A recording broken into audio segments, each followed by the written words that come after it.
The company itself could have done its due diligence to figure out who they're even doing business for or with, right? So all they had was a cell phone number and a guy named Pierre Poutine. And that doesn't sound suspicious at all. That shouldn't apparently ring any alarm bells. Yeah, exactly. And no bells ringing here. Just another guy named Pierre Poutine trying to set up some calls. Yeah, so it's kind of ridiculous. It occurred to me as I was reading that article that kind of implies that the trail on Pierre Poutine is kind of gone dead, you know. And the sad thing is, maybe the guy who's in real trouble after all this is Pat Martin. Can you believe that? That would make me extremely sad. I really like Pat Martin. I think he's the bomb. Yeah, he does some good work. Yeah, for sure.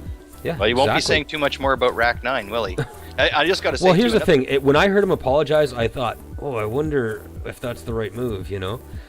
Because why not take a page from the Conservative playbook and just go for it. You don't hear those guys apologize. You know, you have Conservatives calling David Suzuki and the Sierra Club and Greenpeace and any environmental group that stands in the way of a pipeline. You have those guys calling them extremists, radicals, terrorists, foreign stooges, and you don't see any of those people busted out lawyers, you know? How come the Conservatives don't see any lawsuits coming their way for their egregious and slanderous ways? Yeah, I don't know. It's the other thing about these call centers is it's kind of curious that the way, and it's not just with the Conservatives either, but it seems like these call centers set themselves up like they are essentially almost an independent private wing of the parties. Like the Rack 9 doesn't work with the Liberals or the NDP. It's exclusively for conservative politicians. There's the picture of the CEO of Rack 9 on a picture of him on some social media. I think it was Facebook. I'm not entirely sure. I believe this is what I saw in the media, and I'm going to use some weasel words here, so Careful, Tony. Yeah, I believe that what I heard was a report of whoever the CEO of Rack 9 was, a picture of him with a little caption under it saying, with a check from the government of Canada saying it sure does pay to do business with the government. You know what I mean? And this was after the robocall thing had come up. This picture surfaced. Yeah. Well, they're partisan. I don't know. I just think Pat Martin was perfectly within the boundaries of what's reasonable to refer to them as rascals and to say that they were complicit in committing this crime. Because absolutely, what legitimate and conscientious, diligent company is going to do business, right, with Pierre Poutine and only have a cell phone number as a contact? Yeah, if it didn't seem suspicious, then and then the script, which would have had to go through some managerial hands, the script would have had to have been distributed to the employees by management type people, if not the owner himself. Okay, and the script was fishy. It was calling people, right, and telling them that their voting location has changed. And the other thing that comes into question, Mike, what right does Pierre Poutine have to tell people where they have to vote? Well, isn't that the curious kind of thing, though? I believe that in the script it actually said that it came from the Conservative Party. And I mean, so that should have rang alarm bells right there, too.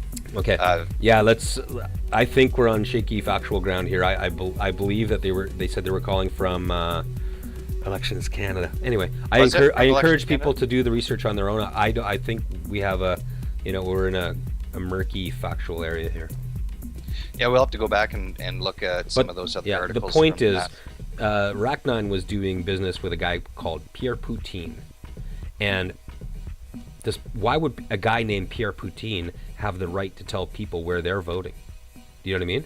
Right. If this information if you're correct and it came and was supposed to be coming from the Conservative Party, which logic dictates that they weren't on the phone saying they came from the Conservative Party, correct? No, right? I know. From what I remember, what I understand is they were saying they came from Elections Canada. Yeah, I thought that some of them had changed the script. But so again, obviously this is anytime I'm not 100% sure of something, I'd like to encourage our listeners to we'll go back and we'll look at that. And next show we'll make sure that we go and recap that info. But the last thing, piece of information for update on election scandals is the fact that the lawyers for the 7 Conservative MPs whose 2011 elections are in question as a result of the case that was brought forward by Council of Canadians, the lawyer has asked for a deposit of $250,000 by the Council of Canadians in case they lose the case to cover any costs. Yeah. So here they are, another tactic by the Conservatives, driving up the cost of this legal defense of democracy, so that the Council of Canadians and the 7 or 8 citizens that are involved in that case, they're going to have more difficulties now. From what I understand, the Council of Canadians has raised to this date for that issue alone $129,000, and they believe that it would already cost them about $240,000 to see the case through court. Yeah. So Yeah. I suppose that means that you have to add another $250,000, unless that does cover the same. Well, if you feel like, basically what the Conservative Party is saying is, if you as a voter feel like you've been disenfranchised, your democratic rights have been infringed upon, if you've got $250,000, then you might be able to do something about it. You might count. Do you know what I mean? Yeah. And I mean, I don't see too much sense in us going too into depth. It's pretty obvious to any person with a pulse that and an IQ of double digits at least, that this is incredibly terrible. It's a tactic. Terrible. I mean, the only thing I can recommend is to go find the nearest Conservative that you know and ask him to explain that. This is your Conservative Party. Can you explain to me? I'm not a Conservative. Can you explain to me why the party you vote for, why the party you support, why the party you give money to, why the party you work for, okay? Why the Conservative Party takes this position with regard to democracy? You know, I don't know. I'll tell you a little story. I went to a local establishment that had just opened up, and I sat with the owners and congratulated them on the fantastic place they have, and I was introduced to 2 people, and right off the bat, I don't know what came over me, Mike, but I think it was a good move. I just turned around and asked them, "Are you Conservatives?" Like, I literally leaned forward in my chair. My body language may as well have included a finger point, and I asked them, "Are you Conservatives?" Right?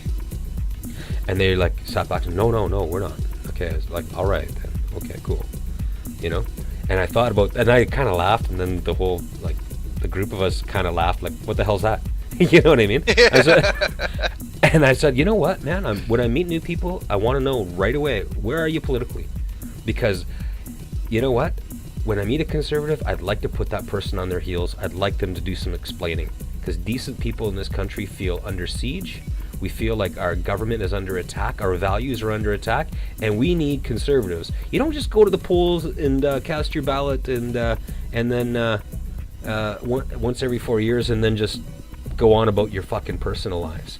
You just can't do that anymore. Not now. You know, right. Our country's under siege. And anybody, no matter what political stripe, if that's the way they operate, I suggest they really check what they're doing, because democracy has a lot more to do with the 40 seconds you spend in a ballot booth. So totally. Well, I mean, I like the feeling of that, you know, because I think that Conservatives should feel, on a social level, they should feel hunted. They should feel they should feel ashamed. They should feel like they want to deny it. You know what I mean? Because I'm not Conservative. No, not me. You heard wrong. Yeah, exactly. I'd like to see Conservatives just deny it, or defend it. Deny it or defend it. One of the two. Either way, the end result's the same. They feel hunted socially. You know what I mean? It's a good call, Tony. Yeah, I like doing that. And then as soon as they say no, I'm not a Conservative. Wow, that's a bonding experience right there. Fuck, good to meet you. Give me a hug. Right on. Well, that covers the the topic of election scandals, but I'm sure the Conservatives will continue to give us more more parts of this story and probably some more election scandals. Yeah, well, it seems like we talk about it every week, Mike, but they keep on, it just keeps on getting worse and worse and worse and worse. You know. Mm-hmm. Now, another curious thing that conservative MPs, backbenchers tend to do is every once in a while we hear, like out of the wilderness, we hear these conservative backbenchers make these statements. And as we've always pointed out, it's always curious when these backbenchers make statements because you know how tight of a rein that Stephen Harper keeps over his conservative MPs. So we have this conservative MP, Brent Rathgerber. Okay. And he has made this apparently ethical plea. Now, I'm really questioning this because if you listen to this, I'm just going to read this really quick. This is what he wrote. This is concerning riding redistribution. Ah, yes. He writes, ethically, I believe that MPs who intend to run again are in a complete conflict of interest when lobbying for or against a certain boundary configuration and therefore ought to recuse themselves from a conflict, real or perceived. If I were to make a submission to the Boundary Commission, which, if accepted, assisted in the narrow electoral victory, certainly allegations of gerrymandering would follow thereafter. Now, okay, irony number one is that they're concerned about appearing to be manipulating elections. Yeah. Okay, now he goes on and he basically says he's not just talking to his conservative colleagues, he's talking to all the MPs. Now, I think why I think it's not based on ethics. I think he's saying to especially the opposition MPs who are going to have a great concern as to how these boundaries are decided, because from what I understand, up to 25 of the new electoral districts are likely to be carved out of existing conservative districts, which essentially means splitting one conservative seat into two conservative seats. Yep. And so what Rathgerber says reads to me like, oh, other politicians, can you please be quiet while we give ourselves 30 more seats? Yeah, while we make sure that this conservative majority is strengthened by our own manipulation, essentially. Of riding boundaries, absolutely. Yeah. And it's this is why I want to know if I'm talking to someone that I'm just meeting. I want to know if that's a conservative, because I require them to deny it or defend it. I require it. It's too late in the game now. I mean, we need to fight for our country, our values. You know what I mean? Exactly. And so, I mean, do you know any reasonable human being who would, for an instant, think that the conservatives aren't toying around with riding boundaries to benefit themselves? But yeah, I mean, and it doesn't, the way that stuff like conservatives do control the committee that are doing that work, right? Yeah, I believe that 3 of is it 5? I think 3 of the 5 members are conservatives. There's an NDP and a Liberal member on, and then there's another aspect of it too. That's a civilian, the appointee as well. Definitely a story that I want to cover in more. In a more in-depth manner. I think that when we finally see how the ridings are going to be redistributed, we'll see that the conservatives somehow magically benefit from that, right?